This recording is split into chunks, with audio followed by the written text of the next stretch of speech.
સુરેન્દ્રનગરમાં single use plastic વિરુદ્ધ મહાનગરપાલિકાએ લાલાખ કરી છે। છેલ્લા 20 દિવસથી ચાલી રહેલી આ ઝુંબેશ અંતર્ગત સેનેટરી અને વેસ્ટ વિભાગે અલગ અલગ જગ્યાઓ પર કાર્યવાહી કરી છે। મહેતા માર્કેટ અને ધાંગધ્રાના ઉતારા વિસ્તારમાં દરોડા પાડી 1000 કિલોથી વધુનું પ્રતિબંધિત પ્લાસ્ટિકનો જથ્થો જપ્ત કરવામાં આવ્યો છે। તંત્ર દ્વારા કાર્યવાહી કરવામાં આવી છે। ઇન્ડિયા એજન્સી અને જય અંબે એજન્સીમાં તપાસ હાથ ધરાઈ હતી, જેમાં જય અંબે એજન્સીમાં બીજી વાર રેડ કરવામાં આવી છે। પાલિકાએ કડક ચેતવણી આપી કે જો વેપારીઓ પ્લાસ્ટિકનું વેચાણ બંધ નહીં કરે તો આગામી સમયમાં તેમની મિલકત સીઝ કરવા સુધીની કાર્યવાહી કરવામાં આવશે।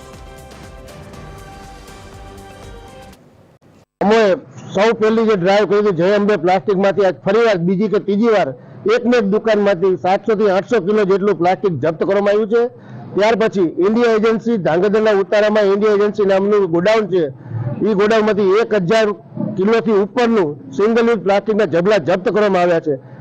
આવી રીતે જો વારંવાર વેપારીઓ દ્વારા આ પ્રકારનું વેચાણ ચાલુ રાખવામાં આવશે તો મહાનગરપાલિકા દ્વારા આગામી દિવસોની અંદર કમિશનર સાહેબના માર્ગદર્શન હેઠળ કડકમાં કડક કાર્યવાહી હાથ ધરવામાં આવશે।